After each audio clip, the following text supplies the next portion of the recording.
વિદ્યાર્થી મિત્રો, સ્વાગત છે તમારું ફરી એકવાર તમારી પોતાની YouTube channel SS Gujarat education પર. અને આજે મિત્રો આપણે જોવાના છીએ ધોરણ 11માં BA વિભાગ ઈમાં જે ગાલા અસમ આપેલું છે એનું બીજી એક્ઝામનું જે સોલ્યુશન, એમાં પ્રકરણ નંબર 6 નું સોલ્યુશન, વિભાગ ઈમાં પ્રકરણ નંબર 6 નું સોલ્યુશન આપણે આ વિડીયોમાં જોઈશું.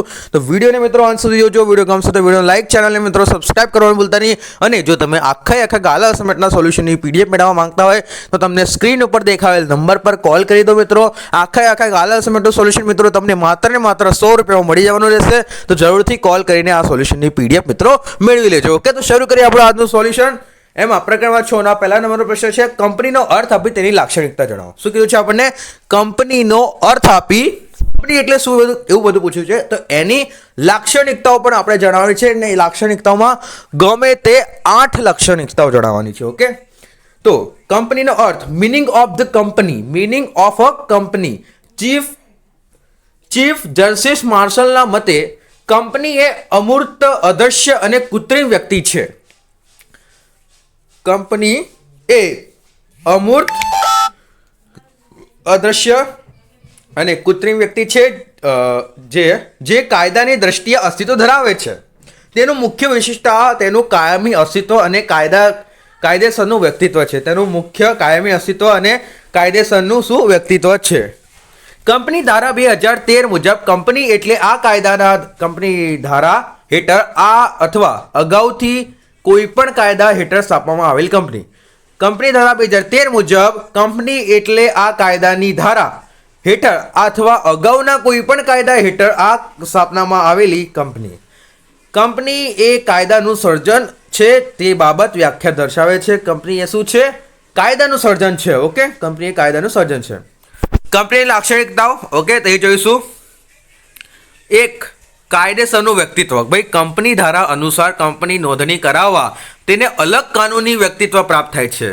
કંપનીનું વ્યક્તિત્વ, કંપની ધારા અનુસાર કંપનીની નોંધણી કરાવતા તેને અલગ કાનૂની વ્યક્તિત્વ પ્રાપ્ત થાય છે. કાયદો કંપનીને તેના શેર હોલ્ડરોથી જુદો એવી સ્વતંત્ર કૃત્રિમ વ્યક્તિ ગણે છે. કાયદો કંપનીને તેના શેર હોલ્ડરોથી જુદી એવી સ્વતંત્ર કૃત્રિમ વ્યક્તિ ગણે છે. કંપની પોતાના નામે ધંધાકીય પ્રવૃત્તિ કરી શકે છે, અદાલતમાં દાવો માંડી શકે છે, કરાર કરી શકે છે, તેમજ કંપની સામે પણ અદાલતમાં દાવો માંડી શકાય છે. કંપની પોતાના નામે શું ધંધાકીય પ્રવૃત્તિ કરી શકે છે, અદાલતમાં દાવો માંડી શકે છે, કરાર કરી શકે છે, તેમજ કંપનીની સામે પણ અદાલતમાં દાવો માંડી શકાય છે. ઓકે, કંપની પોતાના નામે ધંધાકીય પ્રવૃત્તિ કરી શકે છે, અદાલતમાં દાવો માંડી શકે છે, કરાર કરીને શકે છે અને તેમજ કંપની સામે અદાલતમાં દાવો માંડી શકે છે. કાયમી અસ્તિત્વ, તો કે કંપનીને કાયદા દ્વારા અલગ અસ્તિત્વ અને અસ્તિત્વ પ્રાપ્ત થાય છે. કંપનીને કાયદા દ્વારા અલગ વ્યક્તિત્વ અને અસ્તિત્વ પ્રાપ્ત થાય છે. કંપનીએ તેના સભ્યો કરતાં અલગ અસ્તિત્વ પ્રાપ્ત થતું હોવાથી સભ્યોના મૃત્યુ, નાદારી વગેરે કંપનીના અસ્તિત્વ પર કોઈ અસર પડતી નથી. કંપનીએ તેના સભ્યો કરતાં શું અલગ અસ્તિત્વ પ્રાપ્ત થતું હોવાથી સભ્યોના મૃત્યુ, નાદારી વગેરે પર કંપનીના અસ્તિત્વ પર કોઈ અસર પડતો જ નથી. ભાઈ, કંપનીનો અંત માત્ર ફળચાયાની કે વિસર્જનની પ્રક્રિયા દ્વારા આવે છે. કંપનીનો અંત ક્યારે આવે? જ્યારે ફળચાયાની ઓકે અને વિસર્જનની પ્રક્રિયા દ્વારા આવે છે. મૂડીનું નાના હિસ્સામાં વિભાજન. મૂડીનું શું મિત્રો? નાના હિસ્સામાં વિભાજન કરે છે કંપની. કંપનીના મૂડીનો નાના ભાગોમાં વહેંચી દેવામાં આવે છે. જેમ કે શેર કહેવામાં આવે છે. તમે કોઈ પણ કંપનીના શેર લેશો, તમે એના સંપૂર્ણ માલિક ના ગણાવો મિત્રો, કેમ કે શેર છે એક નાનો હિસ્સો ગણાય. રિલાયન્સના તમે શેર લેશો તો તમે રિલાયન્સ કંપનીના માલિક ગણાશો, પણ કેવા? નાના હિસ્સાના માલિક ગણાશો. ઓકે, તો લોકો શેર ખરીદીને શેર હોલ્ડરો બને છે. શું બને છે? શેર હોલ્ડરો. શેરની કિંમત પ્રમાણમાં ઓછી હોવાથી અનેક લોકો શેર ખરીદી શકે છે. આથી કંપની વિશાળ પાયા પર મૂડી ભંડોળ એકત્રિત કરી શકે છે. વિશાળ પાયા પર મૂડી ભંડોળ શું મિત્રો? એકત્રિત કરી શકે છે આનાથી. ચોથા નંબરનું છે શેરની સરળ ફેરબદલી. શેરની સરળ ફેરબદલી જાહેર કંપનીના શેરની ફેરબદલી સરળતાથી થઈ શકે છે. શું કીધું છે? જાહેર કંપની છે તો એના શેર છે એની ફેરબદલી સરળતાથી થઈ શકે છે. કંપની અને કાયદાની જોગવાઈ અનુરૂપ રહીને શેર હોલ્ડરો કંપનીના શેરની ખરીદી કે વેચાણ કરી શકે છે. કંપની અને કાયદાની જોગવાઈઓને અનુરૂપ રહીને શેર હોલ્ડરો અને કંપનીના શેરની ખરીદી કે વેચાણ કરી શકે છે. શેરની ફેરબદલી એ કંપનીનું મહત્વનું લક્ષણ છે. શેરની ફેરબદલી એ કંપનીનું મહત્વનું લક્ષણ છે. ઓકે, સામાન્ય મહોર. સામાન્ય મિત્રો શું? મહોર જોઈશે. 5મા નંબરનું છે. કંપની એ કાયદા દ્વારા કૃત્રિમ વ્યક્તિત્વ ધરાવે છે. કંપનીનું અસ્તિત્વ સામાન્ય મહોર દ્વારા વ્યક્ત થાય છે. કંપની એ બધા મહત્વના દસ્તાવેજો, કરારો, પ્રમાણપત્રો અને રોજબરોજના વ્યવહારોમાં કંપનીની સમિતિ દર્શાવવા માટે સામાન્ય મહોર લાગવામાં આવે છે. ઓકે. સંચાલન તો કે કંપનીનું સંચાલન શેર હોલ્ડરો ચૂંટી કાઢેલા પ્રતિનિધિઓ દ્વારા થાય છે. જેઓ ડિરેક્ટરો કે સંચાલકો તરીકે ઓળખવામાં આવે છે. તેઓ ડિરેક્ટરો કે સંચાલકો સામૂહિક રીતે સંચાલક મંડળ, બોર્ડ ઓફ ડિરેક્ટર. શું કીધું છે? સંચાલકો છે સામૂહિક રીતે સંચાલક મંડળ, બોર્ડ ઓફ ડિરેક્ટર તરીકે ઓળખવામાં આવે છે, જે કંપનીનું સંચાલન કરે છે. શું કહે છે? જે કંપનીનું શું કરે મિત્રો? સંચાલન કરે છે. બોર્ડ ઓફ ડિરેક્ટર જે પ્રતિનિધિઓ ચૂંટ્યા હોય એમને, ઓકે, કાઢેલા પ્રતિનિધિઓ દ્વારા તે ડિરેક્ટરો સંચાલક કરે છે. ઓકે. કંપનીના કૃત્રિમ વ્યક્તિત્વ હોવાથી કંપનીના આવેદનપત્ર અને નિયમનપત્રની જોગવાઈ મુજબ સંચાલક મંડળ કંપનીનું સંચાલન કરે છે. કંપની કૃત્રિમ વ્યક્તિ હોવાથી કંપનીના આવેદનપત્ર અને નિયમનપત્રની જોગવાઈઓ મુજબ સંચાલક મંડળ કંપનીનું શું કરે છે? સંચાલન કરે છે. આમ કંપનીમાં માલિકી અને સંચાલન જુદા છે. 7મું છે સભ્યનો દરજ્જો. તો કે કંપનીમાં માલિકી અને સંચાલન જુદા જુદા હોય છે. કંપનીમાં શું હોય છે મિત્રો? માલિકી અને સંચાલન જુદા હોય છે. તેમજ કંપની એ કાયદા દ્વારા કૃત્રિમ વ્યક્તિ પ્રાપ્ત થાય છે. કંપની કાયદા દ્વારા શું? કૃત્રિમ વ્યક્તિત્વ પ્રાપ્ત થાય છે. ભાઈ કંપની છે, વ્યક્તિ છે, બેંક છે, વ્યક્તિ છે, એવી રીતે. આથી કંપનીનો કોઈ પણ સભ્ય કંપની વતી કરાર કરી શકતો નથી. કંપનીનો કોઈ પણ સભ્ય કંપની વતી કરાર કરી શકતો નથી કે સભ્યનું કોઈ પણ કૃત્ય કંપનીને બંધન કરતા ગણાતું નથી. ઓકે. આથી કંપનીનો કોઈ પણ સભ્ય કૃત્ય કંપનીને બંધન કરતા ગણાતું નથી. જો કે સભ્ય કંપની સાથે કરાર કરી શકે છે. જો કે સભ્ય કંપની સાથે કરાર કરી શકે છે. સભ્ય સંખ્યા તો ખાનગી કંપનીમાં ઓછામાં ઓછી 2 અને વધુમાં વધુ 200 હોય છે. ખાનગી એટલે કે રિલાયન્સ લઈ લો તો એક ખાનગી કંપની છે. તમે ઓછામાં ઓછા કેટલા સભ્યો હોવા જોઈએ? 2 અને વધુમાં વધુ કેટલા? 200 હોવા જોઈએ. એનાથી 201 ન ચાલે. જાહેર કંપનીમાં ઓછામાં ઓછા 7 હોવા જોઈએ સભ્યો અને વધુમાં વધુ અસંખ્ય એટલે કે નિયંત્રિત ન હોવાથી ગમે તેટલા સભ્ય સંખ્યા હોઈ શકે છે. ઓકે. બીજું છે એમાં સેકન્ડ છે કે સહકારી મંડળીની લાક્ષણિકતા વર્ણો ગમે તે 10. બીજા નંબરનો પ્રશ્ન આવે ને એ મિત્રો જોતા પહેલા તમે જો આખા ગાલા અસાઇનમેન્ટના સોલ્યુશનની આ પીડીએફ મેળવવા માંગતા હોય તો તમે નીચે ડિસ્ક્રિપ્શનમાં મોબાઈલ નંબર આપેલો છે અથવા તો તમારી સ્ક્રીન પર જે મોબાઈલ નંબર મિત્રો તમને દેખાઈ રહ્યો છે તેના પર મિત્રો કોન્ટેક્ટ કરો. આખા ગાલા અસાઇનમેન્ટનું સોલ્યુશન મિત્રો તમને માત્ર ને માત્ર 100 રૂપિયામાં મળી જવાનું રહેશે. તો જરૂરથી કોલ કરીને મેળવી લેજો. ઓકે. સરકારી મંડળની લાક્ષણિકતા વર્ણો ગમે તે 10. તો કે સહકારી મંડળની લાક્ષણિકતાઓ. ઓકે. સ્વૈચ્છિક મંડળ, સરકારી મંડળી સહકારી છે, સરકારી નથી, સહકારી. તો કે સ્વૈચ્છિક મંડળ, સહકારી મંડળી એ સ્વૈચ્છિક રીતે જોડાયેલી વ્યક્તિઓનું સંગઠન છે. સહકારી મંડળી એ સ્વૈચ્છિક રીતે જોડાયેલો વ્યક્તિનું સંગઠન છે જેમાં વ્યક્તિઓ સમાનતાના ધોરણે જોડાય છે. સરળ સ્થાપના વિધિ. તો કંપનીની સરખામણીમાં સહકારી મંડળીઓની સ્થાપના વિધિ સરળ છે. 10મું 10 કે તેથી વધુ સભ્યો એકઠા થઈને સહકારી મંડળીના કાયદા મુજબ સહકારી મંડળીના રજિસ્ટ્રાર સમક્ષ કંપનીની મંડળીની નોંધણી કરાવી શકે છે. સહકારી મંડળીઓ નોંધણીના અધિકાર પાસે મંડળીની નોંધણી થતાં જ મંડળીને કાયદાનું અલગ અસ્તિત્વ વ્યક્તિત્વ પ્રાપ્ત થાય છે.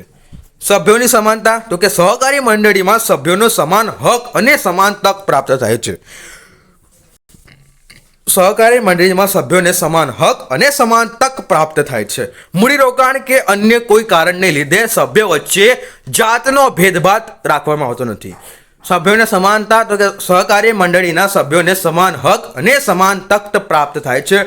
મૂડીરોકાણ કે અન્ય કોઈ કારણને લીધે સભ્ય વચ્ચે કોઈ જાતનો ભેદભાવ રાખવામાં આવતો નથી.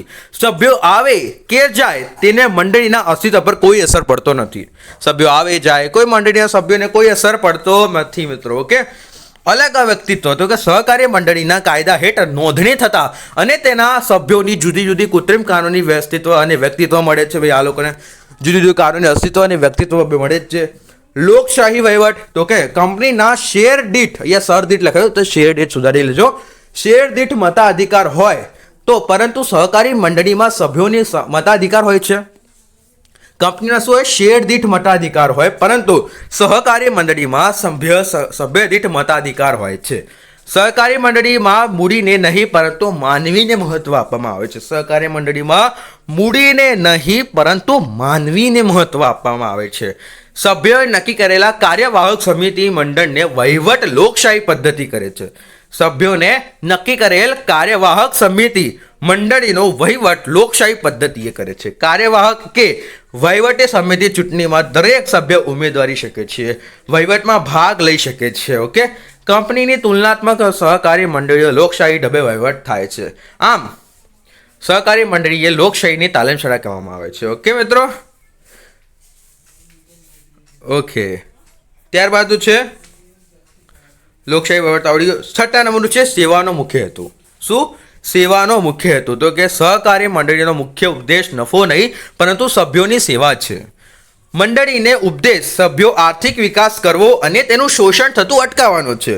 સહકારી મંડળીના સભ્યોનું જીવન ધોરણ ઊંચું આવે અને તેઓ સ્વાશ્રયી બને અને તેવા પ્રયત્નો કરે છે. દાખલા તરીકે ગ્રાહકોની સહકારીની મંડળીનો ઉપદેશ મંડળીના સભ્યોને યોગ્ય ગુણવત્તાવાળી વસ્તુઓ યોગ્ય કિંમતે પૂરી પાડવાનો છે. 7મું નફાની યોગ્ય વહેંચણી. તો કે સહકારી મંડળીનો મુખ્ય ઉપદેશ સેવાનો છે, પરંતુ જો આવકનો વધારો થાય તો તેની વહેંચણી સભ્યો વચ્ચે કાયદાની જોગવાઈ આધીન રહીને ડિવિડન્ડ તરીકે કરવામાં આવે છે. ઓકે, બાકીના નફાનો ઉપયોગ સભ્યો કે સમાજના કલ્યાણ માટે કરવામાં આવે છે. બાકીનો જેટલો પણ નફો હોય છે એ શું સમાજના કલ્યાણ માટે કરવામાં આવે છે. શેરની ઓછી કિંમત. તો કે સહકારી મંડળીના શેરની કિંમત ઓછી રાખવામાં આવે છે. શેરની ઓછી કિંમત. તો કે સહકારી મંડળીના શેરની કિંમત બહુ ઓછી રાખવામાં આવે છે ભાઈ, અને ઓછી આવક ધરાવતી કોઈ પણ વ્યક્તિ મંડળીના શેર ખરીદી સભ્ય બની શકે છે. ભાઈ, કોઈ પણ વ્યક્તિ છે શેર ખરીદીને શું બની શકે છે? સભ્ય બની શકે છે. એનું કેટલીક વાર શેરની કિંમતની ચૂકવણી હપ્તાથી કરી આપવાની સગવડ પણ મિત્રો અપાય છે. જોઈ લો, આ કેટલી સરસ છે. 9મા નંબર કે સભ્ય દીઠ મતાધિકાર. તો કે સહકારી મંડળીના સભ્ય દીઠ મતાધિકાર હોય છે. ગમે તેટલા શેર ધરાવનાર વ્યક્તિ એક જ મત આપી શકે છે. સભ્ય દીઠ મતાધિકાર હોય છે. સહકારી મંડળીના સભ્ય દીઠ મતાધિકાર હોય છે. ગમે તેટલા શેર ધરાવનાર વ્યક્તિ એક જ મત આપી શકે છે. પ્રતિનિધિઓ. તો કે ચૂંટણી. તો કે સભ્ય દીઠ એક મતાધિકારના સિદ્ધાંત મુજબ થાય છે. પ્રતિનિધિઓની ચૂંટણી સભ્ય દીઠ એક મતના સિદ્ધાંત મુજબ થાય છે. સભ્યોમાં સમાનતા અને ભાઈચારો વધે છે. તેમના જ્ઞાનની વૃદ્ધિ થાય છે. હેતુથી મંડળી પરિષદ તાલીમ વગેરે વર્ગો વગેરેનું શું આયોજન કરે છે. રાજકારણ અને ધર્મથી અલિપ્ત સંસ્થા. રાજકારણ અને ધર્મથી અલિપ્ત સંસ્થા. તો કે સહકારી મંડળીના ધર્મ, નાત, જાત કે ગરીબ વર્ગના ભેદભાવ વગર દરેકને સભ્યપદ ખુલ્લું હોય છે. સહકારી મંડળીના ધર્મ, જાત કે ગરીબના શું કીધું છે? ત્વરિંગા ભેદભાવ ગરના ભેદભાવ વગર દરેકને માટે સભ્યપદ શું હોય છે મિત્રો? ખુલ્લું હોય છે. સહકારી મંડળી ધર્મ કે રાજકીય સિદ્ધાંતો મુજબ હોઈ શકે છે. સહકારી મંડળી ધર્મ કે રાજકીય સિદ્ધાંતો મુજબ હોઈ શકે છે. સહકારી મંડળીઓ રાજકારણ કે ધર્મથી અલિપ્ત હોય છે. સહકારી મંડળીઓ મિત્રો શું રાજકારણ કે ધર્મથી અલિપ્ત હોય છે. ખાનગી કંપની એ જાહેર કંપની વચ્ચે ગમે તે 5 તફાવતો છે. એ જોતા પહેલા મિત્રો તમે જો આખા ગાલા અસાઇનમેન્ટનું સોલ્યુશનની PDF મેળવવા માંગતા હોય તો તમને સ્ક્રીન પર દેખાયેલ નંબર પર કોલ કરો. આખા ગાલા અસાઇનમેન્ટનું સોલ્યુશનની PDF મિત્રો તમને માત્ર ને માત્ર 100 રૂપિયામાં મળી જવાની છે, તો જરૂરથી કોલ કરીને મેળવી લેજો. ઓકે, જોઈશું ખાનગી કંપની ને જાહેર કંપની. પહેલા તમારે તફાવતના મુદ્દા લખવા ખૂબ જ આવશ્યક છે મિત્રો, ધ્યાન રાખજો. ઓકે, તો કે સભ્ય સંખ્યા. તો કે ખાનગી કંપની સભ્ય સંખ્યા, તેમાં ઓછામાં ઓછા 2 સભ્યો અને વધુમાં વધુ 200 સભ્યો હોવા જોઈએ. આપણે જોઈ ગયા આગળ. અને જાહેર કંપનીમાં તો કે તેમાં ઓછામાં ઓછા 7 અને વધુમાં વધુ ગમે તેટલા સભ્યો આપણે રાખી શકીએ છીએ મિત્રો. શેરની ફેરબદલી. તો કે તેમાં શેરની ફેરબદલી ઉપર ખાનગી કંપની તેના નિયમન પત્ર દ્વારા નિયંત્રણ મૂકે છે. તેમાં શેરની ફેરબદલી ઉપર ખાનગી કંપની તેના નિયમન દ્વારા નિયંત્રણ મૂકે છે અને તેમાં શેરની ફેરબદલી પ્રમાણમાં છૂટતી થઈ શકે છે. ઓકે, તેના શેરની ફેરબદલી પ્રમાણમાં છૂટતી થઈ શકે છે. જાહેર જનતાને આમંત્રણ. તો કે તે વિજ્ઞાપન પત્ર બહાર પાડી શકતી નથી. તે જાહેર જનતાને કંપનીના શેર કે ડિબેન્ચર ખરીદવાનું આમંત્રણ આપી શકતી નથી. તે વિજ્ઞાપન પત્ર બહાર પાડીને જાહેર જનતાને કંપનીના શેર ડિબેન્ચર બહાર પાડવાનું જે આમંત્રણ આપી શકે છે. ઓકે, 4થા નંબર છે એક વ્યક્તિત્વની કંપની. તો કે એક વ્યક્તિની કંપની. તો કે એક વ્યક્તિની ખાનગી કંપની હોઈ શકે છે. આવી ખાનગી કંપની ડિરેક્ટર એટલે કે સંચાલક હોય તેવા એકમાત્ર સભ્ય સાથે કરાર કરે છે. એક કંપનીની જાહેર કંપની હોઈ શકતી નથી. જાહેર કંપની ડિરેક્ટર હોય છે તેવા એકમાત્ર સભ્ય સાથે કરાર કરી શકતી નથી. પાછું સંચાલકોની સંખ્યા તો કે તેમાં ઓછામાં ઓછા 2 સંચાલકો હોય તો ચાલી શકે છે અને તેમાં ઓછામાં ઓછા 3 સંચાલક હોવા જોઈએ, જેમાં એક મહિલા સંચાલક જરૂરી છે ભાઈ જાહેરમાં. ઓકે, ખાનગીમાં તો કંઈ નહીં, ચાલી જાય માણસો. ચોથા નંબરનું જોઈએ મિત્રો, પીડીએફ માટે કોલ કરી દેજો મિત્રો, તમને મોબાઈલ નંબર દેખાઈ રહ્યો છે એના પર. ઓકે, 100 રૂપિયા પ્રાઇસ છે આપણા આખા ગાલા અસાઇનમેન્ટ સોલ્યુશનની. બધું મળે છે, બધા વિષયો માત્ર 100 રૂપિયા. ઓકે, નોંધણીનું પ્રમાણપત્ર મેળવવાની વિધિ જણાવો. નોંધણીનું પ્રમાણપત્ર મેળવવાની શું વિધિ જણાવો? તો કે કંપનીએ અસ્તિત્વમાં લાવવા માટે દરેક કંપનીએ નોંધણીનું પ્રમાણપત્ર મેળવવું પડે છે. કંપનીને અસ્તિત્વમાં લાવવા માટે દરેક કંપનીએ નોંધણીનું પ્રમાણપત્ર મેળવવું પડે છે. નોંધણીનું પ્રમાણપત્ર મેળવવા માટે નીચેના મુજબના દસ્તાવેજો તૈયાર કરી કંપનીના રજિસ્ટ્રાર પાસે નોંધવા પડે છે. નોંધણીનું પ્રમાણપત્ર મિત્રો આપણે જ્યારે તૈયાર કરીએ તો એ નોંધણી તૈયાર કર્યા બાદ નીચે મુજબના દસ્તાવેજો તૈયાર કરી કંપની રજિસ્ટ્રાર સામે નોંધાવવા પડે છે. નોંધણીનું પ્રમાણપત્ર મેળવવાની વિધિ નીચે મુજબની છે. તો કે પહેલું છે આવેદનપત્ર. શું કીધું છે આપણને? આવેદનપત્ર. આ કંપનીનો મૂળભૂત અને પાયાનો દસ્તાવેજ છે. એસપીસીસીમાં પણ મિત્રો આવશે. ઓકે, આવ્યો છે, આપણું બધી સોલ્યુશન થઈ ગયું છે એસપીસીસીનું, કોઈ ચિંતા નથી. આવેદનપત્ર એટલે આ કંપનીનો મૂળભૂત અને પાયાનો દસ્તાવેજ છે. તે કંપનીનું બંધારણ છે જેના દ્વારા કંપનીએ ત્રાહિત પક્ષકાર સાથે સંબંધો નક્કી થાય છે. ઓકે, આ કંપનીનો શું મૂળભૂત અને પાયાનો દસ્તાવેજ છે? તે કંપનીનું બંધારણ છે જેના દ્વારા કંપનીની ત્રાહિત પક્ષ સાથે સંબંધો નક્કી થાય છે. આવેદનપત્રમાં નામની કલમ, રજિસ્ટ્રાર ઓફિસની કલમ, ધૈર્યની કલમ, ઉપદેશની કલમ, જવાબદારીની કલમ, મૂડીની કલમ અને સ્થાપનાની કલમ જોઈ છે. ઓકે, આવેદનપત્રમાં નામની કલમ, રજિસ્ટ્રાર ઓફિસની કલમ, ધૈર્યની કે ઉપદેશની કલમ, જવાબદારીની કલમ, મૂડીની અને કલમ અને સ્થાપનાની કલમ હોય છે. બીજું છે નિયમનપત્ર. આ દસ્તાવેજમાં કંપનીના રોજબરોજના વહીવટને લગતા નિયમો હોય છે. નિયમનપત્રમાં કંપનીના વહીવટના નિયમો આવેદનપત્રની મર્યાદા રહીને નક્કી કરેલા હોય છે. આ દસ્તાવેજમાં કંપનીના રોજબરોજના વહીવટને લગતા નિયમો હોય છે. નિયમનપત્રમાં કંપનીના વહીવટના નિયમો આવેદનપત્રની મર્યાદામાં રહીને નક્કી કરેલા હોય છે. આ દસ્તાવેજમાં કંપનીના શેર હોલ્ડરોના અધિકારો, શેર હપ્તા, શેર જપ્તી, સંચાલક મંડળના અધિકારો અને સત્તા, કંપનીની મૂડી, શેર ફેરબદલી, કંપનીના સત્તાઓ અને કંપનીના હિસાબો વગેરે બાબતોને લગતા નિયમો પણ હોય છે. ઓકે, ત્રીજું છે સંચાલકોની યાદી. સંચાલકો તરીકે કામ કરવા તૈયાર હોય છે. સંચાલકો તરીકે કામ કરવા તૈયાર હોય છે અને તે વ્યક્તિઓની યાદી, નામ, સરનામા, ઉંમર, વ્યવસાય, રાષ્ટ્રીયતા વગેરે માહિતી રજિસ્ટ્રાર સમક્ષ આપણે શું મિત્રો નોંધાવવી પડે છે.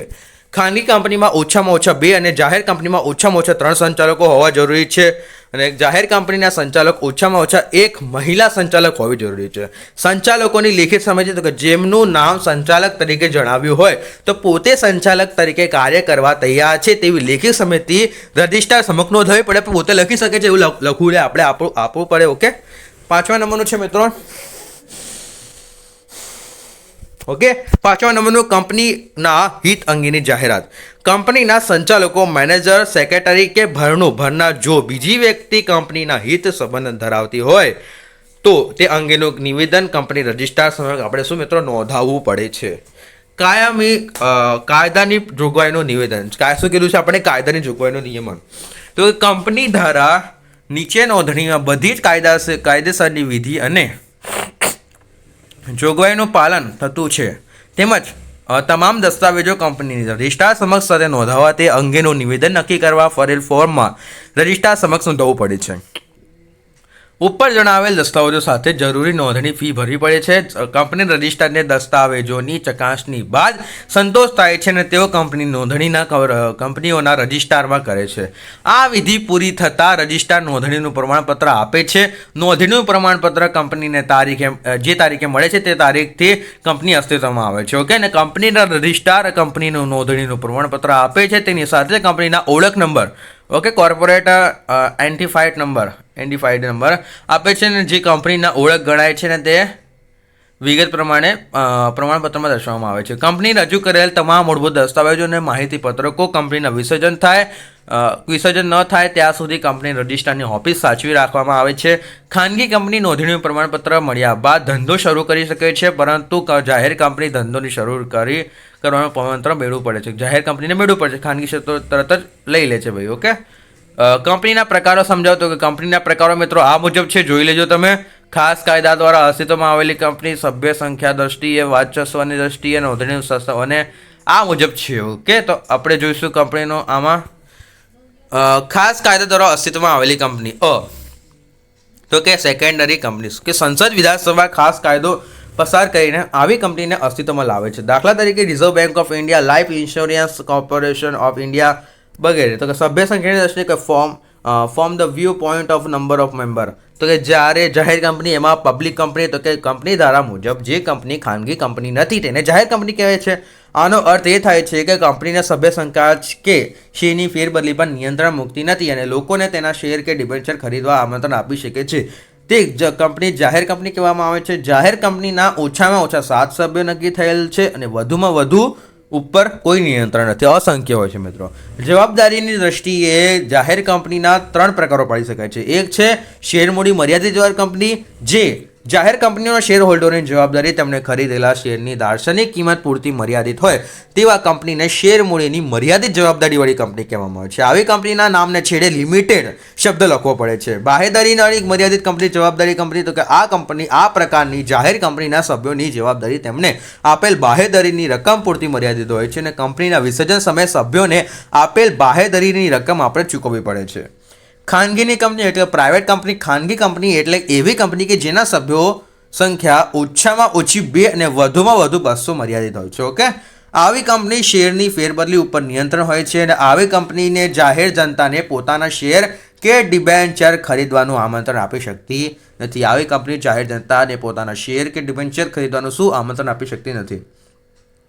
સભ્યોની જવાબદારીની દ્રષ્ટિએ ખાનગી કંપનીના 3 પ્રકાર છે. સભ્યોની જવાબદારીની દ્રષ્ટિએ ખાનગી કંપનીના 3 પ્રકાર છે. શેર મૂડી દ્વારા મર્યાદિત જવાબદારીવાળી ખાનગી કંપની તો કે જે ખાનગી કંપનીના શેર હોલ્ડરો જવાબદારી તેમણે ખરીદેલા શેરની દાર્શનિક કિંમત પૂરતી જ મર્યાદિત હોય તો તેને શેર મૂડીની મર્યાદિત જવાબદારીવાળી ખાનગી કંપની કહેવામાં આવે છે. આવી ખાનગી કંપનીના નામને છેડે પ્રાઇવેટ લિમિટેડ એવું લખવામાં આવે છે. ઓકે, તમે સાંભળ્યું હશે કોઈ પણ કંપની છે રિલાયન્સ પ્રાઇવેટ લિમિટેડ એવી રીતે પણ શબ્દો લખવો જરૂરી છે. ઓકે, બાહેધરી મર્યાદિત જવાબદારી કંપની ખાનગી કંપની તો કે આવી ખાનગી કંપનીના સભ્યોની જવાબદારી તેમણે આપેલા બાહેધરી રકમ પૂરતી મર્યાદિત હોય છે અને કંપનીના વિસર્જન સમયે સભ્ય પોતે આપેલા બાહેધરીની રકમ ચૂકવી પડે છે અને આવી કંપનીએ તેના નામને છેડે પ્રાઇવેટ શબ્દ લખવો પડે છે. ઓકે, બાહેધરીવાળી ખાનગી કંપની. ઓકે, તો આવી કંપનીના સભ્યોની જવાબદારી તેમણે બાહેધરી રકમ પૂરતી જ મર્યાદિત હોય છે.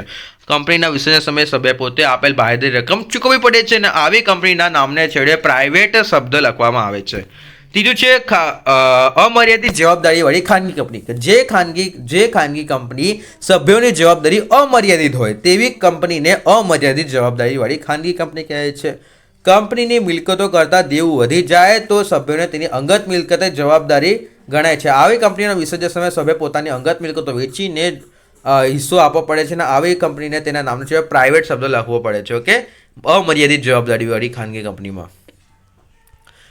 એક વ્યક્તિની ખાનગી કંપની 1 પર્સન પ્રાઇવેટ કંપની તો કે જેમાં વ્યક્તિ સભ્ય હોય અને તેવી કંપનીને એક વ્યક્તિની ખાનગી કંપની કહેવાય છે. જે વ્યક્તિ સભ્ય હોય તેને એક વ્યક્તિની ખાનગી કંપની કહેવામાં આવે છે. એક વ્યક્તિની ખાનગી કંપનીમાં સંચાલક હોય છે તેવા એક સભ્ય સાથે કરાર કરી શકે છે અને આવી કંપનીમાં આવી વ્યક્તિની લેખિત સંમતિ મેળવવી આવશ્યક છે. આવી કંપનીને નોંધણી સમયે આવેદનપત્ર અને નિયમનપત્ર કંપનીના રજિસ્ટ્રાર સમક્ષ રજૂ કરવા પડે છે. એક વ્યક્તિની ખાનગી કંપનીની રચનાની જોગવાઈ અગાઉના કંપની ધારામાં ન હતી, પરંતુ કંપની ધારા 2013માં એક વ્યક્તિની ખાનગી કંપનીની જોગવાઈ કરવામાં આવી છે. વર્ચસ્વની દ્રષ્ટિએ from the view point of domination.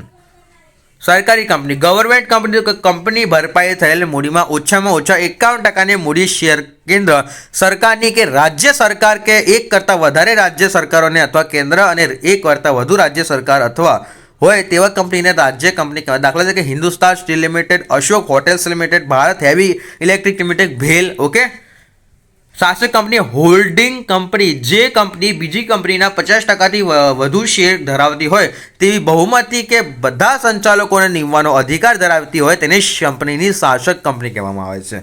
ગૌણ કંપની તો કે સિલેબ્રિટીઝ કંપની તો કે જે કંપનીના 50% વધુ શેર બહુમતી કે બધા સંચાલકોને નિમવાનો અધિકાર કોઈ અન્ય કંપની પાસે હોય તો તેવા કંપનીને ગૌણ કંપની કહેવામાં આવે છે.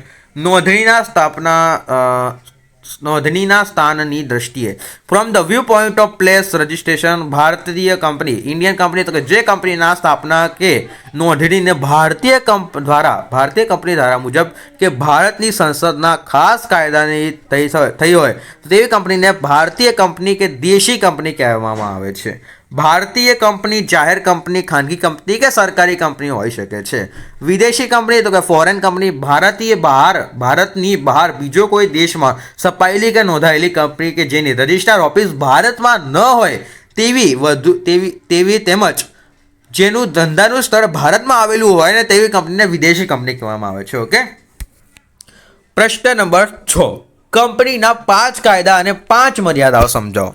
કંપનીના 5 કાયદા અને 5 મર્યાદાઓ સમજાવો. તો કે કંપનીના 5 ફાયદા, કંપનીના મુખ્ય ફાયદા લાભ નીચે મુજબ છે. ઓકે. તો કે વિશાળ મૂડી ભંડોળ, કંપનીની મૂડી નાની રકમમાં શેરોમાં વિભાજિત થયેલી હોવાથી તેમજ શેર હોલ્ડરોની જવાબદારી મર્યાદિત હોવાથી કંપનીના વિપુલ પ્રમાણમાં મૂડી એકઠી કરી શકે છે. શેર દીઠ મતાધિકારના કારણે લોકો વધુ શેર ખરીદવાનું આકર્ષણ રહે છે. ઓકે. શેર દીઠ મતાધિકારના કારણે મિત્રો લોકોમાં વધુ શેર ખરીદવાનું આકર્ષણ રહેલ છે. શેરની સરળ ફેરબદલી તો કે કંપનીના શેર લે-વેચ માન્ય શેર બજારમાં સરળતાથી થઈ શકતી હોવાથી શેર હોલ્ડરો જરૂર પડે તો શેર લે-વેચની નાણાં પરત મેળવી શકે છે.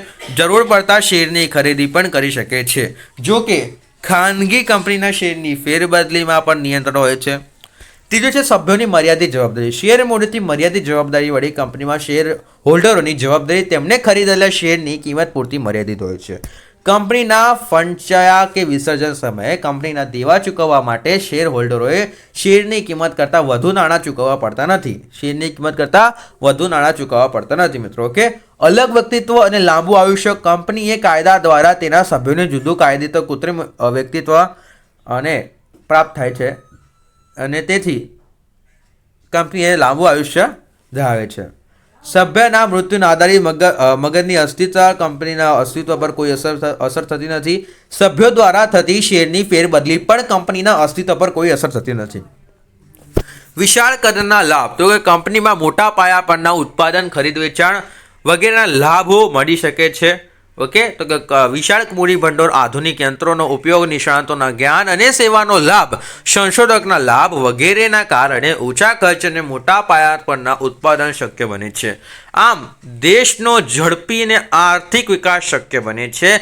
તેથી કંપનીને આર્થિક વિકાસના એન્જિન તરીકે ઓળખવામાં આવે છે. કંપનીની મર્યાદાઓ અને કંપનીના મુખ્ય મર્યાદાઓ નીચે મુજબ છે. 1. લાંબી અને ખર્ચાળ સ્થાપના વિધિ. વ્યક્તિત્વ, માલિકી અને ભાગીદારી સરખામણી કંપનીના સ્થાપવા માટે કંપની ધારાની ખૂબ જ લાંબી, અટપટી અને ખર્ચાળ વિવિધ ધામી પસાર થવું પડે છે. કંપનીએ નોંધણીનું પ્રમાણપત્ર મેળવવા માટે આવેદનપત્ર, નિવેદનપત્ર જેવા દસ્તાવેજો નિષ્ણાતો દ્વારા તૈયાર કરવા પડે છે અને તેમજ તેમાં ઊંચી ફી ચૂકવવી પડે છે. નોંધણી માટે કંપની રજિસ્ટ્રાર પણ ફી ચૂકવવી પડે છે. ધારાકીય નિયંત્રણો.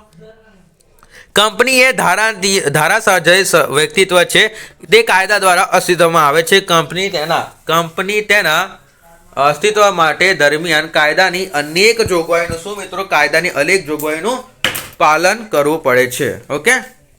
કંપનીની સ્થાપનામાં સમય ત્યારબાદ દર વર્ષે અનેક દસ્તાવેજો, માહિતી પત્રકો, અહેવાલો, હિસાબો રજિસ્ટ્રારને મોકલવા પડે છે. સેબી મિત્રો તો security exchange board of India, યાદ રાખજો ફૂલ ફોર્મ પૂછાય છે, તેની નક્કી કરેલ જોગવાઈઓનું પાલન કરવું પડે છે. ઓકે. વહીવટી ખર્ચામાં વધારો, કર્મચારીઓનો મોટો કાફલો, નિષ્ણાતોના ઊંચા પગાર અને અધિકારીઓને અને સંચાલકોના આકર્ષવાનો પગાર, સંશોધકોનો પાછળ ખર્ચ વગેરેના કારણે કંપનીઓના વહીવટી ખર્ચમાં ખૂબ જ વધી જાય છે. ઓકે. ખુદશાહી વહીવટ તો કે કંપનીમાં સભ્યોના કાયદા દ્વારા અનેક હકો આપવામાં આવેલા હોય છે, છતાં તેમની સત્તા માત્ર નામની હોય છે. શેરદીઠ મતાધિકાર હોવાથી કેટલીક વ્યક્તિઓની જૂથ રચીને સંચાલન પર કાબુ મેળવે છે અને ટકાવી રાખે છે. ઓકે. તેઓ પોતાની મરજી મુજબ મનસ્વી વહીવટ કરે છે. ઘણીવાર સંચાલકો કંપનીની મિલકતો, નાણાંનો તેમજ માહિતીનો અંગત લાભ ઉપયોગ કરે છે. રહસ્યની જાળવણી મુશ્કેલ છે તો કે કંપનીએ તેના હિસાબો ફરજિયાત ઓડિટ કરવાની સભ્યોની અને રજિસ્ટ્રારને મોકલવો પડે છે અને કાયદાની જોગવાઈ અનુસાર અમુક બાબતો જેવી કે ડિબેન્ચર પરત, બોનસ પર લગતી બાબતો જાહેર પ્રકાશિત કરવું પડે છે. શેર હોલ્ડરોની સભા સભ્યોને દ્વારા પૂછાતા પ્રશ્નોને ઉત્તર આપવા પડે છે અને દર 3 માસે હિસાબો જાહેર કરવા પડે છે અને આથી કંપનીના ધંધાકીય રહસ્યની ગુપ્ત રહી શકતા નથી. મિત્રો, આથી આપણો આ વિડીયો પૂરો થાય છે. વિડીયો ગમ્યો હતો વિડીયો લાઈક, ચેનલ સબસ્ક્રાઈબ કરવાનું ભૂલતા નહીં. અને જો મિત્રો તમે આખા ગાલા સમયનું સોલ્યુશન મેળવવા માંગતા હોય તો તમને સ્ક્રીન પર મોબાઈલ નંબર દેખાડેલો છે, તમને કોલ કરી દો. ઓકે, આખા ગાલા સમયનું સોલ્યુશન મિત્રો માત્ર તમને 100 રૂપિયા મળી જવાનું રહેશે, તો જરૂરથી કોલ કરીને મેળવી લેજો. ઓકે, મળીએ નેક્સ્ટ વિડીયોમાં. દુખાઈ ગયું મારું ગળું.